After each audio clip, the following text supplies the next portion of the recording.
আসসালামু আলাইকুম বন্ধুরা, শীতের ফুলকপি দিয়ে দুর্দান্ত স্বাদের একটা রেসিপি নিয়ে চলে এলাম তোমাদের মাঝে। রেসিপিটা একদমই ইজি আর নিরামিষ পদ্ধতিতে। এরকম একবার যদি বানিয়ে খাও বারবার খেতে ইচ্ছে করবে। তো রেসিপিটা তৈরি করার জন্য এখানে আমি একটা ফুলকপি নিয়েছি, আর ফুলকপি থেকে কিছু ফুল আমি ছাড়িয়ে নিচ্ছি, কেননা পুরো ফুলকপিটা আমি রান্না করব না। এখানে আমার যতটুকু প্রয়োজন আমি ততটুকু নিয়ে নিয়েছি। আর এই যে সাইডের বড় অংশটাকে রেখে দেবো। এর উপরে অনেকটা দাগ দাগ হয়ে গেছে, কেননা অনেক দিন ফ্রিজে ছিল এই কারণে। তবে অনেক দিন ফ্রিজে থাকলেও এইভাবে যদি রান্না করো তাহলে বারবার রান্না করে খেতে হবে, এতটাই দুর্দান্ত হয় এই নিরামিষ ফুলকপির রেসিপিটা। তো প্রথমে আমি ফুলকপিগুলোকে বেশ ছোট ছোট একই সাইজ করে কেটে নেওয়ার চেষ্টা করছি। এটা যদি একই আকৃতিতে মানে একই সাইজ করে কেটে নেওয়া হয় তাহলে কিন্তু বেশ অনেকটাই সুবিধা হবে। ছোট বড় না হলে সমানভাবেই সব দিকই একই সাথে সিদ্ধ হয়ে যাবে, রান্না করতে একদমই কষ্ট হবে না। রেসিপিটা কিন্তু যতটা সহজ সরল ততটাই স্বাদে ভরপুর একটা টেস্টি রেসিপি। তোমরা যারা চাইছো যে সহজ সরল নিরামিষ রেসিপি কম মশলার ভিতরে, তাদের জন্য রয়েছে যেমন খুশি তেমন রান্নার চ্যানেল। তোমরা চ্যানেলটাকে সাবস্ক্রাইব করে রাখতে পারো, পাশে বেল আইকনটাকে প্রেস করে রাখতে পারো, যাতে এরকম নতুন নতুন ভিডিও পেলে ছাড়লে সবার আগে তোমাদের কাছে পৌঁছে যায়। তো দেখো, এই যে আমার তোমাদের সাথে কথা বলতে বলতে ফুলকপির বেশ অনেকটাই কাটা হয়ে গেছে, আর এখন বাকিটুকু কেটে নিচ্ছি। তো ভিডিও দেখতে দেখতে যারা এই পর্যায়ে চলে এসেছো এখনো একটা লাইক দাওনি, প্লিজ বন্ধুরা একটা লাইক দিয়ে পুরো ভিডিও কন্টিনিউ করো। তো এই হচ্ছে লাস্ট ফুলটা আমি কেটে নিচ্ছি ফুলকপির। তো তোমরা কিন্তু ফুলকপিটাকে বেশ তোমাদের সাইজ আর পরিমাণ মতো কেটে নেবে, চেষ্টা করবে একই সাইজের রাখার জন্য। তো ফুলকপিগুলোকে এই যে বেশ এর ডাঁটিটা ছিল, ডাঁটিটা অনেক সময় শক্ত হয়, গলতে চায় না বা ভালো লাগে না, তাই আমি কিন্তু ডাঁটিটাকে ফেলে দিচ্ছি। তোমরা চাইলে রাখতে পারো, সমস্যা নেই। এবার এই যে ছোট ছোট টুকরোগুলোকে কিন্তু ধুয়ে পরিষ্কার করে নিতে হবে। তার জন্য আমি এখানে একটা প্লেট নেব, আর প্লেটে করে ফুলগুলোকে উঠিয়ে নেব। তো আবার এর ভিতরে একটু বড় সাইজ মনে হলো, তাই আমি একটু সেগুলোকে ছোট সাইজ করে দিচ্ছি। দেখো, তো ফাইনালি এখন এটা কাটাটা কমপ্লিট হয়ে যাবে। তো কাটাটা কমপ্লিট করার পর এখন এগুলোকে আমি একটা প্লেটের ভিতর উঠিয়ে নিচ্ছি, যাতে আমার ধুয়ে নিতে কোনো রকম অসুবিধা না হয়। তবে তোমরা চাইলে এটাকে একটু লবণ পানির ভিতরে বেশিক্ষণ ভিজিয়ে রাখতে পারো। আমি কিন্তু ভেজাবো না, কেননা আমি অন্য একটা পদ্ধতির মাধ্যমে এটাতে রান্না করব, এই কারণে। তো দেখো, সবগুলো আমি উঠিয়ে নিয়েছি। এখন যেটা কাজ আমার সেটা হচ্ছে এগুলোকে ধুয়ে পরিষ্কার করে নেওয়ার পালা। তো পরিষ্কার করে নিয়ে চলে এসেছি চুলায়, আর এখন ফ্রাই প্যানে আমি বেশ কিছুটা পানি দিয়ে দিচ্ছি। এই পানিতে একটু লবণও দিয়ে দিচ্ছি। দেওয়ার পর উষ্ণ গরম হলে আমি এখানে ফুলকপিগুলো দিয়ে দিচ্ছি। ফুলকপিটা কিন্তু এখানে আমি বেশ সিদ্ধ করব না, এই মিনিট 5 রাখলেই হয়ে যাবে। তো আমি এই লবণ পানির ভিতর ফুলকপিটা দেওয়ার কারণে ফুলকপির ভিতরে যদি কোনো পোকা টোকা থেকে থাকে তাহলে কিন্তু সেটা বের হয়ে যাবে, এতে নিরাপদে রান্না করে খাওয়া যাবে।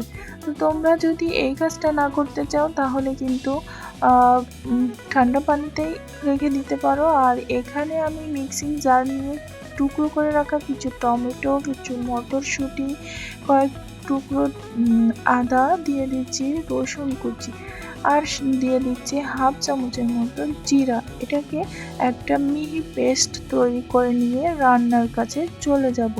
তো এখানে আমি মশলাটা করে নিয়ে চলে এলাম। এখন ঢাকাটা উঠিয়ে দেখছি, দেখো বেশ ফুটতে শুরু করেছে। এখানে কিন্তু শুধু ফুটবেই, তাছাড়া আমি আর কিচ্ছু করব না। এখন নামিয়ে নেব, ফোটার সাথে সাথে এটাকে নামিয়ে নিতে হবে, অনেক বেশি সিদ্ধ করা যাবে না। ঠিক আছে বন্ধুরা, তো নিরামিষ এই ফুলকপিটা যদি তোমরা একবার বাসায় ট্রাই করো তাহলে বাড়ির লোক তোমাকে বলবে বারবার এইভাবে নিরামিষটা রান্না করার জন্য। তো দেখো আমি এখন এটা চামচের সাহায্যে ফুলকপিগুলোকে উঠিয়ে নিচ্ছি পানি ঝরিয়ে। তো একটা প্লেটে এখন নিয়ে নিচ্ছি, তোমরা দেখে বুঝতে পারছো কিন্তু ফুলকপিটা বেশ সিদ্ধ হয়নি, এখানে হালকা করে সিদ্ধ করা হয়েছে। তো সমস্ত ফুলকপি একটা প্লেটে উঠিয়ে নিয়ে কড়াইটা পরিষ্কার করে এখন এর ভিতর দিয়ে দিচ্ছি তেল, আর এই তেলের ভিতর একটু হলুদ অ্যাড করছি। পুরো রান্নায় এই হলুদটুকুই কিন্তু ব্যবহার করব, আর কোনো হলুদ এখানে আমি দেব না। তো হলুদটা দিয়ে তারপর এর ভিতরে ফুলকপিগুলো দিয়ে দিচ্ছি, সিদ্ধ করে রেখেছিলাম যে ফুলকপি সেটা দিয়ে দিচ্ছি। তো ফুলকপিগুলো দিয়ে আমি এটাকে কিছু সময় ভাজবো, তবে বেশ লাল লাল করে ভাজবো না। তো হঠাৎ গায়ের রং লাল হতে শুরু করবে, এমন পর্যায়ে আসলে আমি ফুলকপিগুলোকে নামিয়ে নেব। তো দেখো এই যে ফুলকপিগুলোকে বেশ নেড়ে চেড়ে নিচ্ছি, আর হলুদটাও কিন্তু অনেক বেশি হয়নি, তোমরা বুঝতে পারছো আশা করি। তো এরকম একটা হালকা ধরনের কালার আসবে, রান্নাতেও ঠিক তেমনই হালকা ধরনের একটা কালার আসবে কিন্তু বন্ধুরা, তবে দেখতে আর স্বাদে গন্ধে অতুলনীয় হবে এই নিরামিষ পদটা। তো দেখো আমি বেশ 5 থেকে 7 মিনিট মতো এটাকে এভাবে ভেজে নিয়েছি। এখন যেটা করব সেটা হচ্ছে চামচ দিয়ে ফুলকপিগুলোকে হাঁড়ি থেকে নামিয়ে নেব। তো সমস্ত ফুলকপিগুলো আমি নামিয়ে নিলাম, আর এখন ওই আরও একটু তেল দিয়ে এখানে একটা ছোট সাইজের মিডিয়াম সাইজের পেঁয়াজ কুচি দিয়ে দিলাম।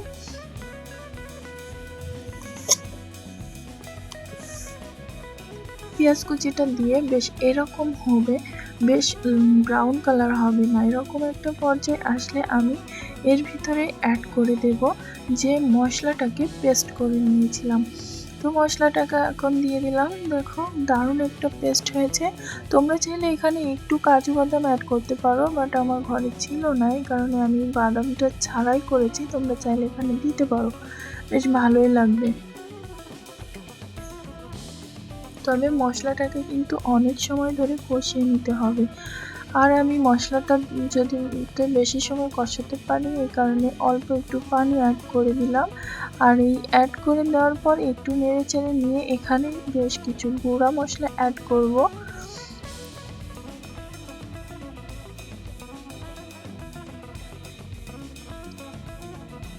তো এখানে গুঁড়া মশলার ভিতরে স্বাদের জন্য লবণ, ধনিয়া গুঁড়া আর দিয়ে দিচ্ছি ঝালের গুঁড়া। হলুদটা আমি এখানে ব্যবহার করব না, যতটুকু আমি ওই তেলের ভিতরে দিয়েছিলাম ওটাতেই যা হবে আর কি। তো দেখো এখন সমস্ত গুঁড়া মশলা দিয়ে মশলাটাকে বেশ সময় ধরে কষিয়ে নেব, মিনিমাম 7 থেকে 8 মিনিট মশলাটাকে কষিয়ে নেব মিডিয়াম ফ্লেমে রেখে। কেননা এই মশলার যে কাঁচা গন্ধ সেটা যদি যায় তাহলে কিন্তু নিরামিষ পদটা একটুও ভালো লাগবে না খেতে। তো এই পর্যায়ে এসে কিন্তু আমি এখানে কিছু গোটা মটরশুঁটি অ্যাড করে দিচ্ছি, তোমরা চাইলে আরও বেশি দিতে পারো। আমি এখানে আমার পরিমাণ বুঝে দিচ্ছি, মানে ফুলকপিটা কিন্তু অনেক বেশি নয়, তাই সেই হিসাব করে যেমনটা দিলে ভালো হয় আমি সেমনটাই দিচ্ছি। তোমরা তোমাদের পছন্দ মতো এখানে অ্যাড করে নিতে পারো। তো আমি মটরশুঁটি কিছু পেস্ট করেও দেবে, এতে ঘ্রাণটা মানে গ্রেভিটা বেশ দুর্দান্ত হবে। তো মশলার কিন্তু অনেক সুন্দর করে কষিয়ে নিলাম। এরপর যে ফুলকপিগুলো আমি ভেজে রেখেছিলাম সেগুলোকে দিয়ে দিলাম। ছোট বড় সবাই কিন্তু এই রেসিপিটা বেশ পছন্দ করবে, বিশ্বাস না হলে বাসায় একবার ট্রাই করে দেখতে পারো। এখন আমি ফুলকপি আর মশলাটাকে বেশ একসাথে করে আর কি কষিয়ে নেব। এখানে কিন্তু খুব বেশি আমি পানি অ্যাড করব না, কেননা এখানে অনেক বেশি গ্রেভি থাকবে না, অল্প অল্প গা মাখা গ্রেভি থাকবে। তোমরা দেখলে বুঝতে পারবে পুরো ভিডিওটা। তবে এই পদটা যদি তোমরা চাও রুটি পরোটার সাথেও কিন্তু চমৎকারভাবে অ্যাডজাস্ট হয়ে যাবে। তোমরা ভাতের সাথেও খেতে পারো, পাশাপাশি রুটি পরোটাও অনেক বেশি মজাদার হবে। তো দেখো বেশ অনেক সময় ধরে একটু কষিয়ে নিলাম। কষিয়ে নেওয়ার পর এখন এর ভিতরে আমি অ্যাড করব একটু পানি। তবে পানিটা এখানে বেশি দেওয়া যাবে না, অল্প করে দেব। যে মিক্সিং জারে মশলা করেছিলাম সেটাই আমি এখানে দিয়ে দিলাম, মানে জারটা ধুয়ে আর কি যতটুকু পানি হয় আমি দিয়ে দিয়েছি। দেখো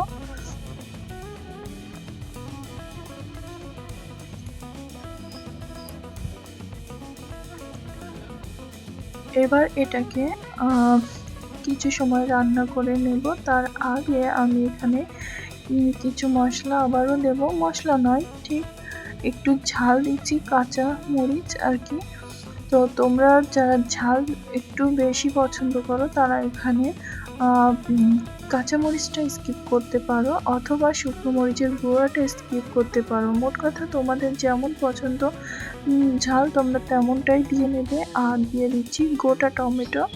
গোটা টমেটো বলতে একটা টমেটো একটু বড় বড় করে কেটে দিলাম।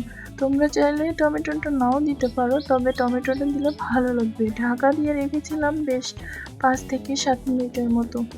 রেখে একটু নেড়েচেড়ে নিয়ে এখন এটাকে আবারও ঢাকা দিয়ে দেব।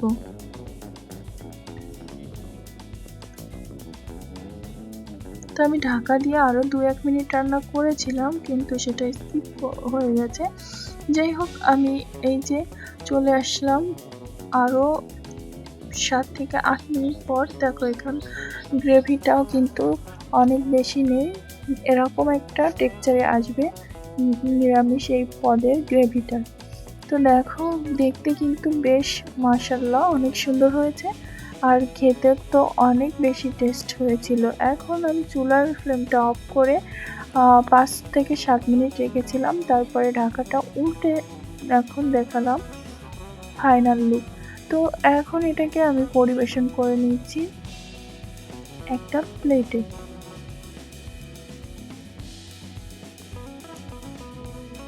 বাই দ্য ওয়ে আজকের ভিডিওটা এ পর্যন্তই। সবাই ভালো থেকো, সুস্থ থেকো, যেমন খুশি তেমন রান্নার সাথে থেকো।